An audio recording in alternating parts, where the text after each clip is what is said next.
I would like to welcome everybody to our fourth installment of Black and Red, and that is Community Education Group's docu-series and podcast. Today, I have the pleasure of spending time with Delegate Walker of West Virginia. Now, Delegate Walker is going to tell us first about how she ended up being Delegate Walker, one, but two, tell us about the area that you represent in West Virginia. Sure. Thank you for having me, Tony. First of all, I'm very humbly honored to be part of this podcast. I am Delegate Danielle Walker, and it was the events after Charlottesville that sparked my interest, where I regained my voice again. And I started participating in advocate and activism right after those events happened. And I had a different mission for myself and my two sons at the time. And we were no longer going to read the news, we were going to be the news. And that meant that we were going to be upfront and personal with things that was going on in our community in a positive light, following the mantra of one love. So I decided to put my name on the ballot in 2018. We were a 5-member district before the new redistricting of single members. And I was given some advice that folks just needed name recognition. Mhm. I wanted people to not only know my name, but to remember my name and to remember my words. And so that's what we did. We put our name on the ballot in 2018. We did it in 2020, and we're doing it again in 2022. But what? Tell me. So Charlottesville is down in Virginia, but you're in West Virginia. So tell me what did the tiki torches and khaki pants trigger in you, and where are you in West Virginia? What part of West Virginia do you represent? And so I think all of us, most of us who are in America and are American, saw the tiki torches, saw I think, for me, I think the thing that I noticed most about the Charlottesville event certainly were the racial epithets that were being chanted. I can't even lift my puppy up anymore.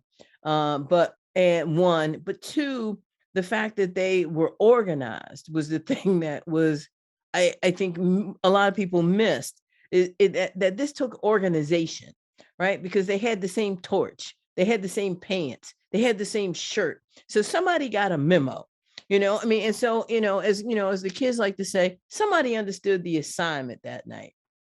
And I think that for me, that was one of those things that it was one of those moments where I was like, oh man, there's a new level of organization with some folks I don't agree with. And it wasn't that it's like you had to pick a side. And when I say you had to pick a side, I think you had to pick a side of which way you're going to go. Am I going to fight them, or am I going to create these other spaces, right? Or am I going to do something to defend what I think America is, you know? So for So me, it yeah. was personal because my oldest son that transitioned last year would have been a student at UVA. So that's Ah, why it was personal for me. got it. And I know if he had chosen that journey, then if he was around that young lady that was ran over with that car, it would have been my baby. Hmm. That sparked something in me. To see that live casted on the news, and my youngest son was in his room playing his video game, and I called him out to watch this, and to see the fear in my mother's eyes of like it was that time of integration again when she was in middle school Hmm. in Louisiana. I could not believe that we were reliving history, Hmm. that dark past history again. Mm. That's what did it for me. And so I represent Morgantown, which is North Central West Virginia. We have a little bit more diversity here because we have the university here, we have the hospital here, and at once upon a time we had Mylan Pharmaceuticals here. So that brought different ethnicities and races to the area, different religions to the area. And so I've heard so many times, especially being in the legislature, that Morgantown is not part of West Virginia. Mhm. And I disagree with that statement. Morgantown is definitely part of West Virginia. In some areas, it is the leading part of West Virginia in economic development growth, in being diverse and inclusive and equitable. Mhm. But we still have issues just like everyone else with transportation disparities, food insecurities, infrastructure, childcare deserts, livable wage. Right. So, one of the things that we're doing with this Black and Red podcast is that we're talking to leaders like yourself who live in red states or live in red districts throughout the United States. We're particularly talking about COVID, and we're talking about the impact of COVID and influenza on the Black community, but also on those rural communities and the roles that Black folk have played in developing a COVID response, creating a COVID response. Now, somebody told me recently, and I don't know that this is true or not true, maybe you know or don't know, but I was also told that the head of the ER in Morgantown is an African American doctor. Is that right? Do you know that? Do you know if that's true? We Okay. have been around. Okay, and so so maybe can help me with this. The COVID response in Morgantown, was it different than you think in other places in West Virginia? Was it different because the university hospital system is there? Or was it just, you can tell me what it was and I can stop guessing? It was silent, especially when it came to the Black and Brown communities. There was a church anniversary in another Black church that had something. It started in Fairmont, Mhm. then traveled to Ornittsville. And then I read these about this. exactly. This was the start of COVID-19 in the Black community. And it was through my friend, Ramelia Hodges, who contacted me 3 days in a row. And she said, Danny, something is going on with our people. They're sick, they're dying, and we need help. And I told her, did you contact your delegates? Because it was new. COVID-19 was new. This Mhm. was my first pandemic, made an elected official. And she called me back the second night we spoke. She said, these are the other names of folks that's being ill. The emergency room is turning them away. We have a problem. The third time she called me, she was a little bit more rash and rough with me. She said, I need you to look in the mirror. I said, okay. She said, you Black and we need help and we're dependent on you. You Mm. all we got. And that was it. I immediately sent out an email to Senator Manchin's office.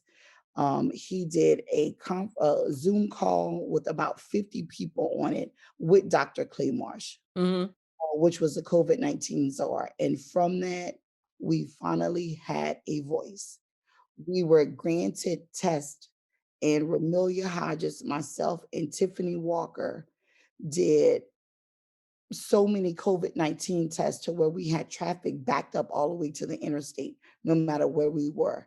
Tiffany and Ramelia walked the neighborhoods in Fairmont, went door knocking to Right. everywhere saying how important this was to get tested. And because it was a face that the Black and Brown communities trusted, we answered questions of I don't know when we didn't know. Mhm. We try to be inclusive with our health departments and see no prevail. So we went through the Herbert Henderson Office of Minority Affairs. Okay.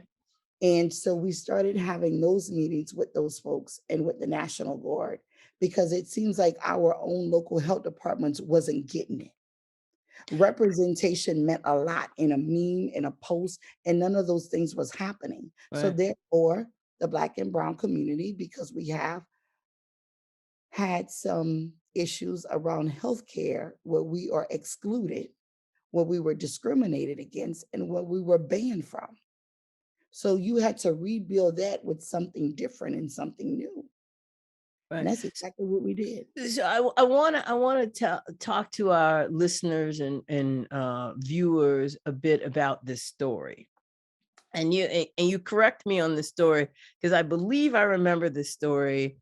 as one of the first stories I too read in West Virginia about COVID, particularly COVID in the Black community. But this story, and I want people to understand this, that this story was about Black people, but this story was the story of COVID. This story just happened to be a story of Black people. And I think that that made it more, it made it more scary, because you're like, okay, if these Black people don't get this help right now, we're in a world of hurt.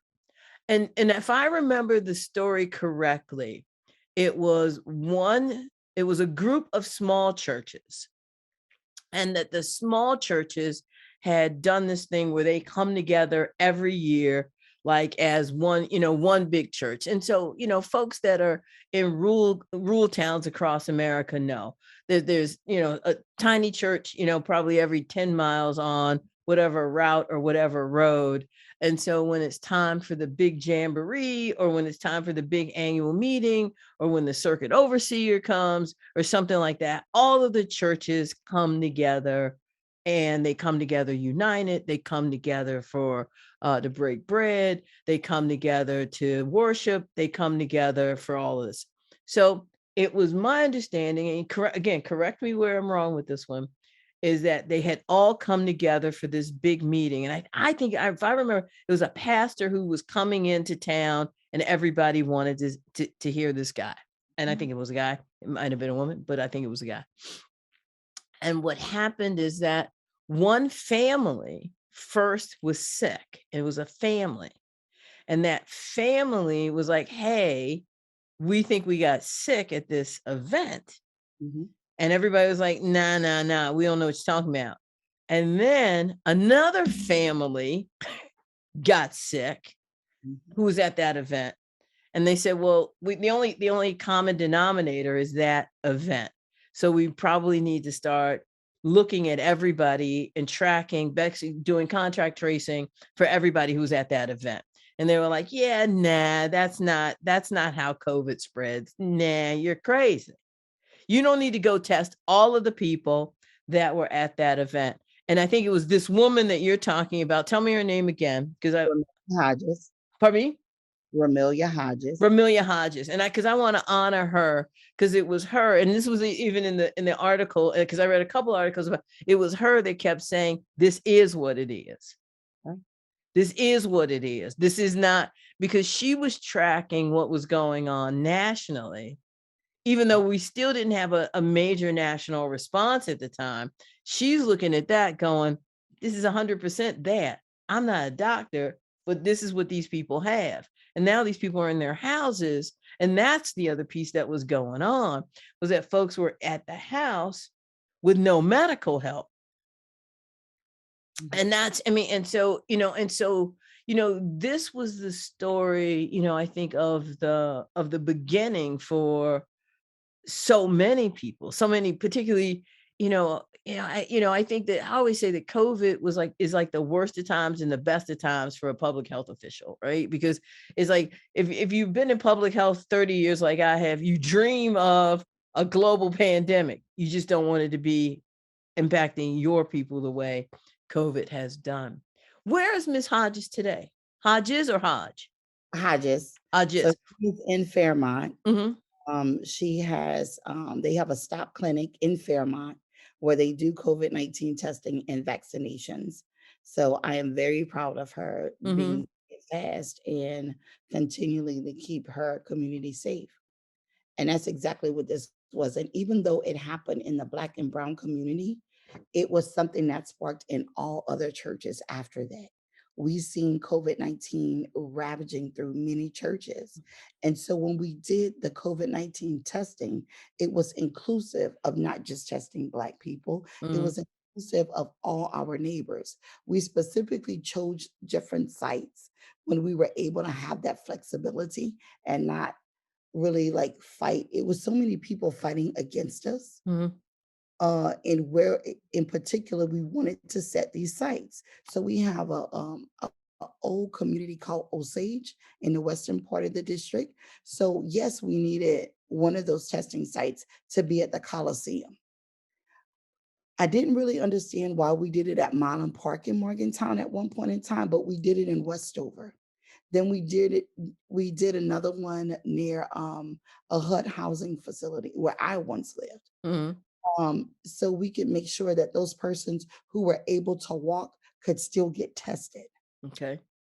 Right. And did several in Fairmont. And so I would drive in between Fairmont and Morgantown. We collected our own volunteers. We registered people ourselves because we knew how important it was to have the data. Mhm. And when we first started looking at the DHHR data dashboard, there was no information for African Americans. So we said, no, no, no, no, no, no, no. We're not doing this. Stop marking unknown Mhm. and speak to the people. And if you won't do it, we'll bring in our own volunteers. We'll get them trained and we'll tell them how important this is. Right. And that's Because right, exactly what because we did. because at one point, I think if do I and I may remember this incorrectly and correct me, the DHHR was like, you can't have just anybody being a contract tracer. But it's like I remember this group going, we don't have a choice. It has to be that we're going to go to people's houses and figure this out. And yeah, I agree. Contract tracing, a general contact tracing was not gonna fit the African American and brown population. It wasn't gonna fit people of color's population because when you said you went to a church event, they're just thinking you went to one church and that was it. They Mhm. didn't understand the culture. And so this is why it was so important. So then when the health department said that we could take a contract tracing course online, I pushed a whole bunch of volunteers to do that, and they never called one person. Wow. So it was just an ongoing of we want to help. We know the questions to be asked. Um, and so where is that barrier? Because if Mhm. you're not getting it, at least I'm gonna get something. Right. Right. So listen. So now we are 2 years down the COVID road. We have had a lot of folks get vaccinated, and we've had a lot of folks not get vaccinated. One of the things I'm trying to do is really push CDC, push DHHR to really talk more about influenza and flu vaccinations, given the infrastructure that we've built around COVID. So tell me, and I'm going to talk about COVID for another 5-10 minutes here, but I have so many other questions I want to ask you. But tell me where you think we are in the state and where we are in your district and community with our COVID response. When I say that, I mean, because, there's still COVID vaccination that's supposed to be happening. There's still boosters that need to be given. There's still vaccines for the flu that need to be given. Where are we? Where do you think the state is in a positive vein? And what do you think we still need to do? So I think that we are still putting out information of where people can get the vaccinations and where you can get tested. Okay. What I think we are lacking in is that when we compiled all this information of when somebody received their first injection or their second, or they had the one time with Johnson, we never did any follow up of what persons needed that booster shot. Mm, And I feel that that would be jobs for someone just to sit and compare those reports of this person had their first vaccination, they're missing their second. mm, And we need to make sure that we get them in their booster. I would have loved to see DHHR take their SNAP recipients, TANF, and Medicaid, and continue to push out that information of where they could get a vaccination, where they could get testing, if they needed masks and gloves. And we just didn't see that. You're saying you feel like after the majority of the, well, not because it's not the majority, right? After a lot of people, I'll frame it that way. After a lot of people got their first and second booster, then the kind of recruitment and retention of individuals to get their second shot, their second dose, or their booster just kind of went by the wayside. And now they're charging people to get testing. Yeah, So people are not going to get tested, especially with the price of gas. So you yeah, have to weigh those options now. right, right, And right. it's not happening. So, well, what are we going to do? Because there's I'm hearing tale of a new variant coming around. And I think that, as I was saying to earlier, I was on a call with some folks from CEG and we are talking about it. And I said, that I think that that there is herd immunity. And many people heard Dr. Fauci and other people talking about what herd immunity meant. And so for you folks that are out there listening, it's like, if you have enough people who are vaccinated, and it really, it doesn't, I'm not going to say it doesn't matter, but I'm going to say that there's a protective factor that goes into effect because you become right. I think it's some of the what was misinformation earlier on, which is why do I need to get the vaccine if you've been vaccinated kind of mentality. And so some of that starts to pan out if enough people are immune. But I think you're saying we don't necessarily know if we've reached those numbers yet. Absolutely not. Right. So, all right, listen, we're gonna come back to COVID and we're gonna come back to the flu. Are you watching the NCAA at all? Are you watching the basketball tournament at all? No. All No. right.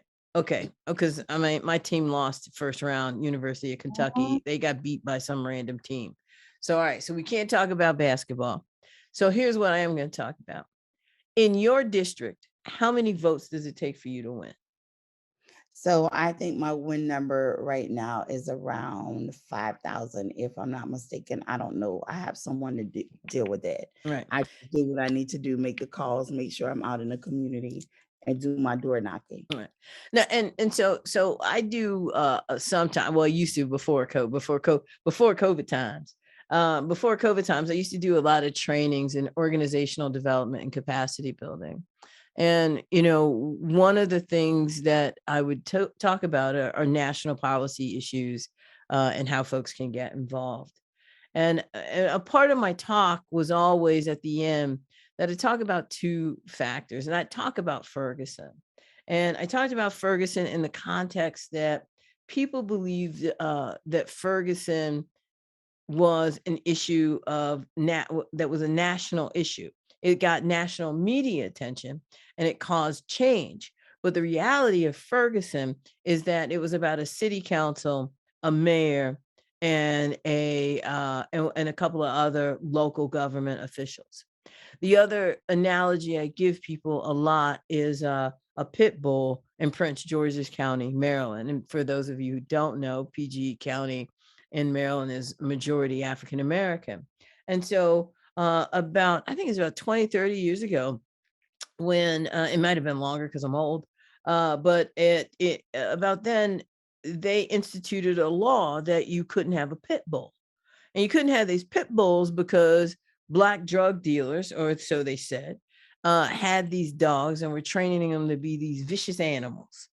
And and I used those two examples of why people should run for elected office. One, because I'm like, if you don't know anything else about a pit bull or who gets a pit bull, I mean, who are you to tell me what kind of dog I can have? As you can see behind me, I love my dogs. But who are you to tell me what kind of dog I can have? But if you don't run for elected office for the dog catcher job, guess what? Somebody gonna tell you. Now we're seeing it, in schools with books on Board of Education. If there are certain groups that have made a decision that they're going to target these local seats, and these local seats are where things and where change really does occur for you, your neighbor, etc. And the same was true in Ferguson. It wasn't until they overturned that mayor, got that mayor out of there, and got that city council out of there, and got a couple other people out of there. Is that what made you say that that's what made you run? And we know that it takes 5,000 votes or thereabouts. Let's give it 6 for you to win. Mhm. How many people live in the district that you're running in? Oof. I would say we probably have about 15 to 20K in the new district because we're single member districts.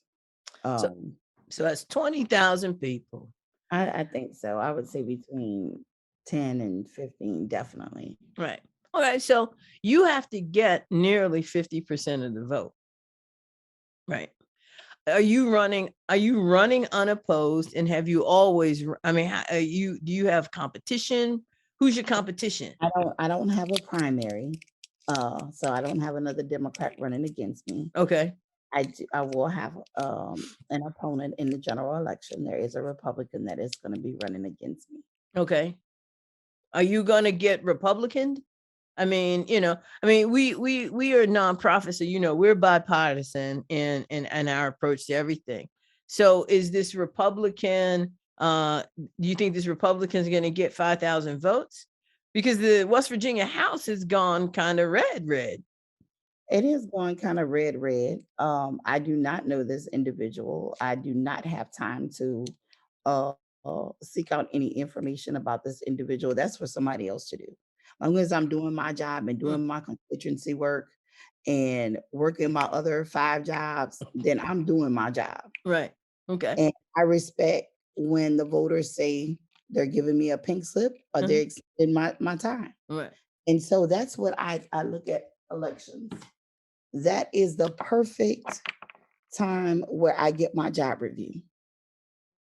Got it. And I do not do any type of negative campaigns, even though I have a lot sent out with my name on it. Mhm. And they do so well, it's like they're supporting me anyway. So I take it as something positive. So some people would be shocked that a Black woman could run and win in West Virginia. That's Uh, not even born and raised here. Pardon me? That's not even born and raised here. Oh, so where were you born? Louisiana, You're born in Louisiana. When did you come to West Virginia? 2010, with the oil and gas industry boom. Wow. Ex-husband. Okay. So you came here in 2010, ex-husband, African American, and now when you ran, you were running as a single mom or no? Yes.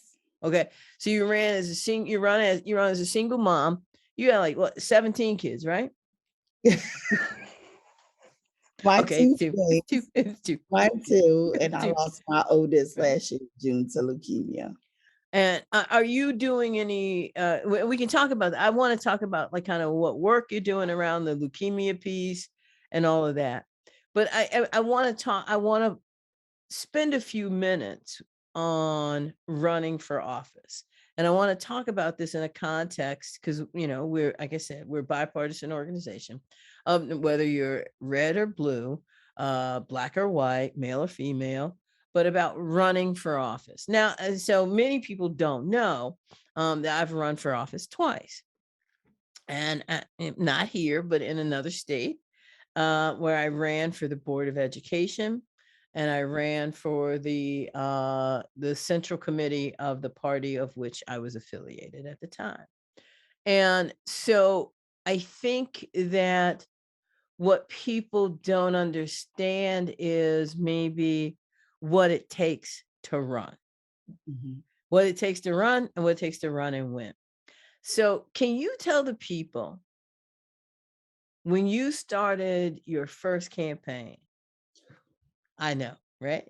People don't understand the idea of making the decision to run. And so Mhm. let's walk them through the steps. So first, you got to go fill out a form at the Board of Elections. I don't know. I mean, that's what we had to do.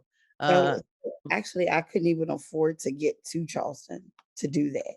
I filled out my campaign, my lead campaign manager, because he died about 2 weeks after I won. wow. Um, yeah, and that devastated me.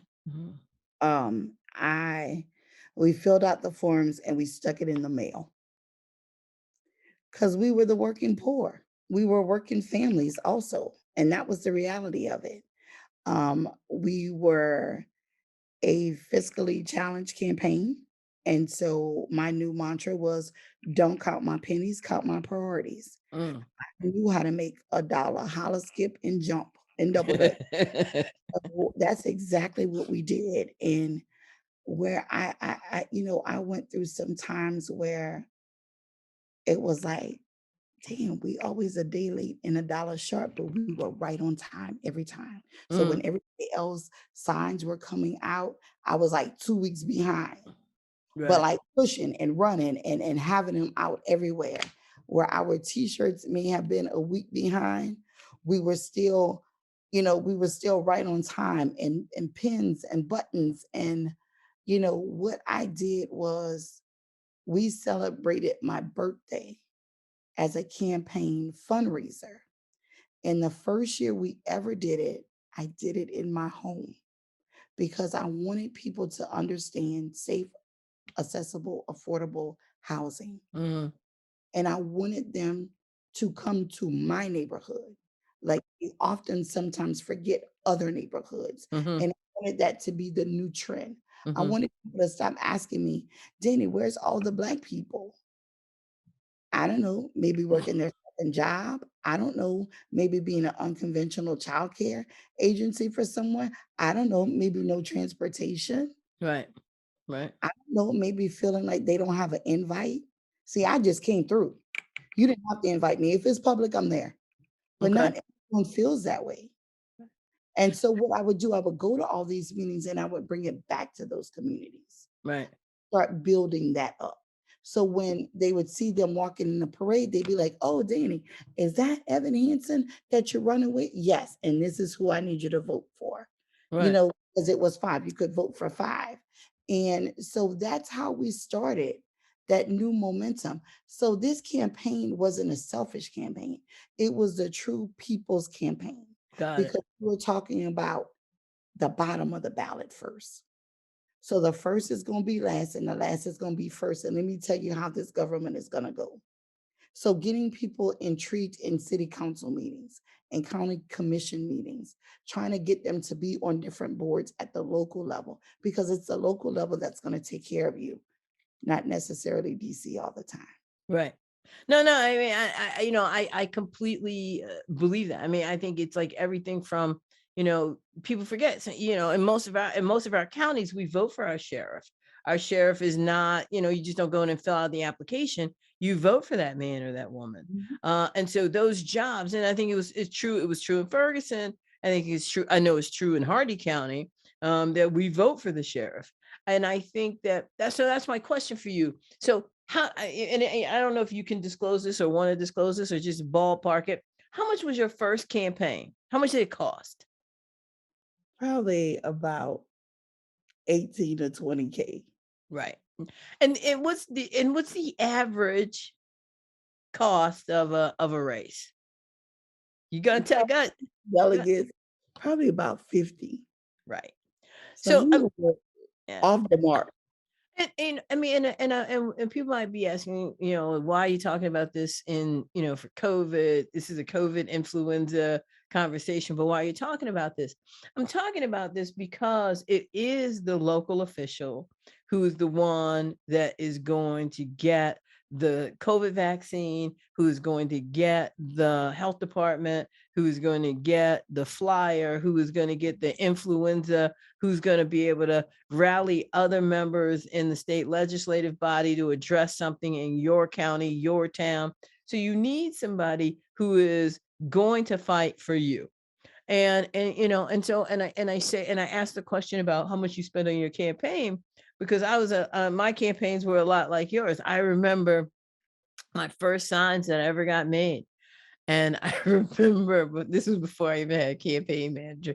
And I remember I got a call from, and I think it was the Department of Public Works. And they called me because they were getting ready to give me a fine. And the reason they were getting ready to give me a fine is that I didn't know I couldn't just go put my signs up on Right a away. tree. Yep. Right? Oh, I wow. I was like, I had gotten a group of my friends. I think I'd gotten them all pizza or something. And I was like, look, I got 1,500 of these signs made, and I just need them tacked up on everything with, I mean, we didn't go wheat paste, but we had like nails and hammers and tape, and they went around. And I got this call from DPW that said, ma'am, you have violated every campaign law. You have violated every law around trash and debris. And I was like, but no, but so and so sign is right above my sign. And they're like, yeah, their sign is 25 feet up. Their sign is this size. And those are the rules. And I was like, there's a rule book for that. And they're like, yeah, you need a campaign manager. But so what is the biggest like stumble you feel like you made? Because you don't get great, I mean, I always tell me you don't get great just by being great. Sometimes you stumble too. So what do you think the biggest stumble you made in running? Um, I would say the biggest stumble was in not keeping up with an ongoing resume Mm, while running. So where I was, who I spoke to, now we have an electronic Rolodex. What awards was given, um, how many persons we registered to vote at different events in different places. That was a thing that I wish that we would have done better. And mm, in 2020, yeah, 2020, because I had an assassination threat, mm. I did not canvass doors. I And the set, can uh, you talk about that or sure, yeah, what sure. happened with that?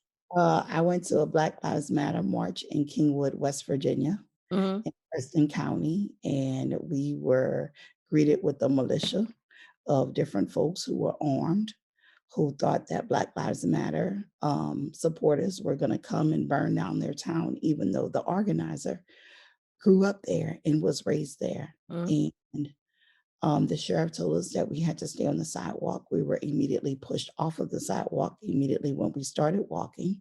Sheriff stood there, parked in his car, didn't do a doggone thing about it. We continued to walk. I have never been called some of the atrocious things that was said on that day. We got to the front of the main street. I took the blowhorn. I spoke to the people, and there was a gentleman who was actually being an active listener. hmm. Was a second gentleman that I spoke with. The first gentleman I spoke with, it sparked his interest, but there was a friction. It was like, and it had nothing to do with me. It was like man versus self, right? He was Hmm. having a battle with himself. And as I was talking to him, looking back at the pictures, I didn't realize that his finger was on the trigger of his gun. Whoa. I had a bottle of water, my phone, and my keys. That was it. That was the first time I had worn body armor. I had a bulletproof vest on that day. And my big metal plate with my name tag from House of Delegates. Hmm. And these folks were livid. And the other gentleman came to me and he said, talk to me. He said, you're so passionate about this. Talk to me. And I did. And he and the other gentleman spoke. That was the organizer, which was a black male. And we end up walking arm in arm Mm, back to our vehicles. I wanted every person, I didn't care their race, religion, creed, sexual orientation. I wanted everyone to return back to their families like they had left that morning. hmm. That was my goal. And we did it. And this was Preston County. This was Preston County.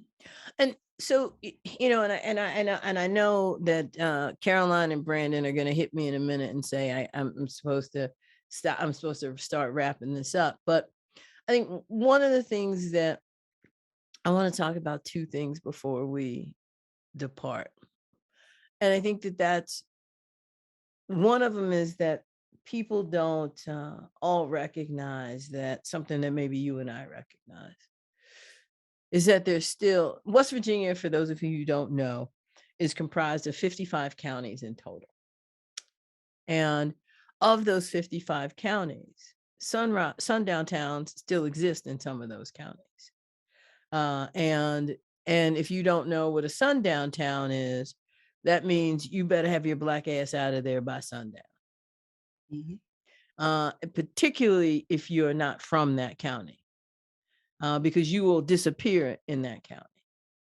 And that's a reality. That's not 1960. That's not 1950. That's not 1970. We're talking 2003, 2023, 2022. We're talking today.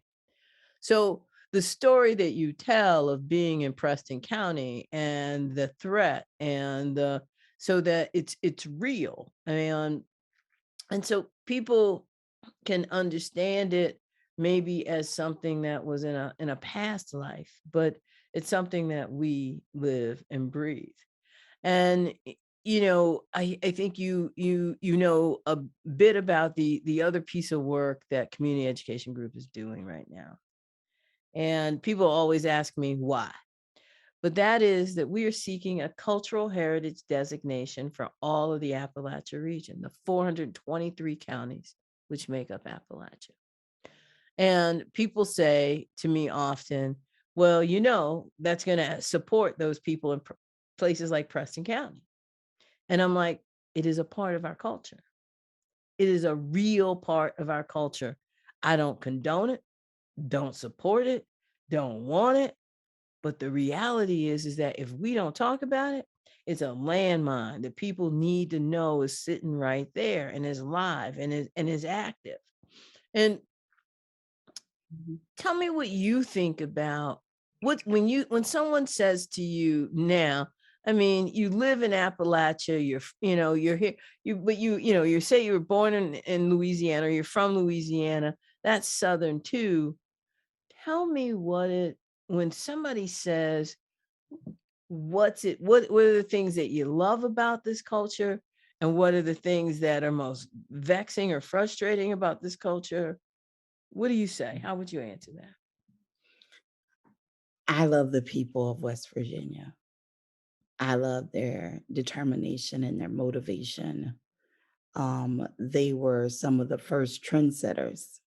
And, my mouth is real slick because I'm educated. And so in many of my speeches, especially surrounding Black Lives Matter, I said, but in 1863, West Virginia knew Black Lives Matter.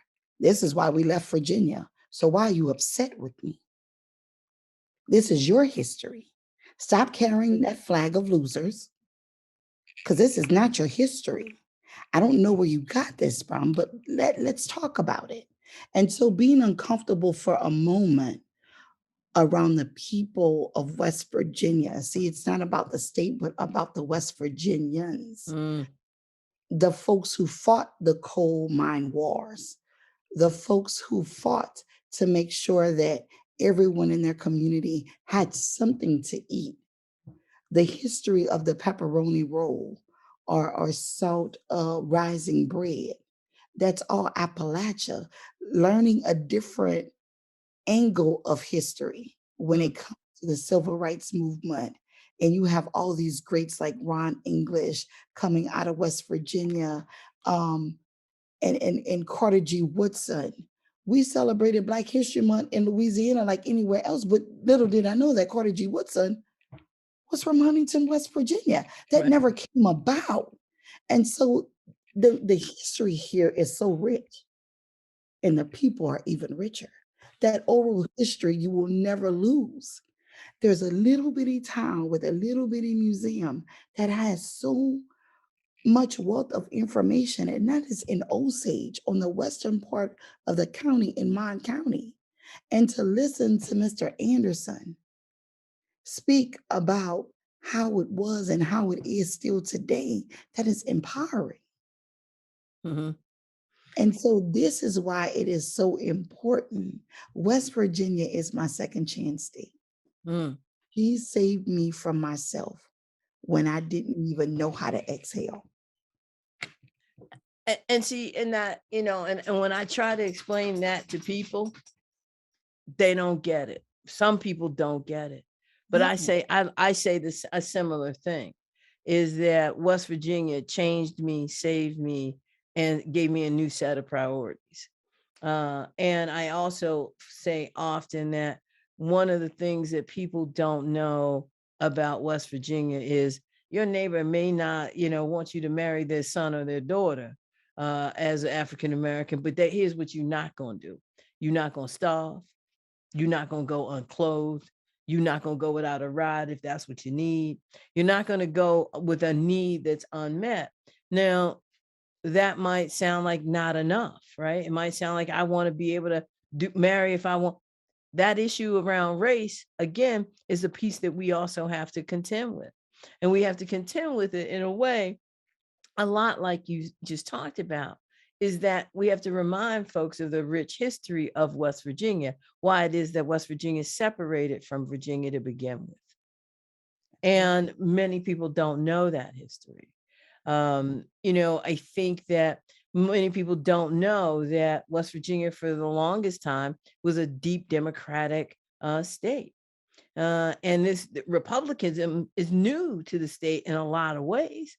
And so, as we try to figure out ways to continue to educate folks about public health, continue, part of the reason that we want to do this cultural heritage designation for the region. And for those of you who are listening who don't know this, West Virginia is the only state that's 100% in Appalachia, all of its counties. There are other states that make up Appalachia, but they have counties that are spattering throughout the region. But one of the reasons that we're doing this is that we wanted to create a framework that we could have conversations about everything from the opioid crisis to economic development, to workforce development, to the need for more rural hospitals, because there've been successes, but they usually are successes that are individual. They're not successes that are seen as a collective response. So if we can get this cultural heritage designation for the region, I believe that we can have a collective response and a collective approach and collective outcomes. And we can have a better, healthier, happier, better educated, better working, better economic development community for all of us. And and I want you to be a part of that, right? I want everybody to be a part of that, because I want to be able to look back and say, we did that. We did that as West Virginians. Some of us are new West Virginians, but we're West Virginians through and through now. I think that we want to see places like the Appalachia Regional Commission say, you know what? Yep, that's a good idea. Places that people don't know exist. I want to be able to get that museum on the map, talk to them about how heritage is important, because that's what that museum is. That museum is the heritage of the region. And I'm going to reach out to you because I'm going to go there, because I've never been there, but I'm going to go now. Let's see, COVID, influenza. What do you got? What do you want to talk about? We just need to stay healthy, West Virginia. You need to make sure that you are taking your influenza shot. There you go. And that's Don't. where we're at. Bottom line. Right. So I don't know if you've heard it on the radio up there, but we've got a commercial that's on the radio now, and it's the flu in the gym, and it's like you hear the weights in the background, you hear the flu like coughing a little bit, and we say that the flu over the last 2 years, everybody had been wearing, well, a lot of people have been wearing a mask, washing their hands, and getting vaccinated. So we didn't see a strain of the flu. And historically, we've told people you don't need to be vaccinated for the flu after March. And I'm telling people, we don't know, because just like we've got this new variant coming, we have no idea what the flu is going to do. The flu mutates and has new variants, just like COVID and some other diseases. And we need to get everybody vaccinated for the flu through up and down Appalachia, all through West Virginia. But most importantly, what I want to do is Delegate Walker. I was going to call you Danny, but I'm like, I don't know you well enough to just call you Danny. I'm going to respect you and your title and what you've worked for and what you've earned from the voters of your district. Delegate Walker, I want to thank you for taking the time out to talk to us. But most importantly, I want to thank you for everything that you do in community, not just for Black folks, but for all your folks. And I think that that's the beauty of you, is that I think if we ask anybody in your district, no, regardless of race, class, or station in life, they're going to say she fights for us. And so I want to thank you. I appreciate you taking the time out to spend time with me today, and do this podcast. Brandon and Caroline are super excited about it. I know that you spent a ton of time with Caroline as well as with Lee, working on some issues around the OTP moratorium, and that's the opioid treatment moratorium. We came within a dog's hair of it, but we missed. I think if we'd have just been in a different order in the voting rotation, we probably would have got it passed. But we haven't given up yet. And we will be back at it with that and some other things next session. So again, thank you, Delegate Walker. Thank you for taking the time. And again, this was the fourth installment of the Black and Red podcast. And we look forward to hearing from you and seeing you again. Thank you, Delegate Walker. Thank you for having me.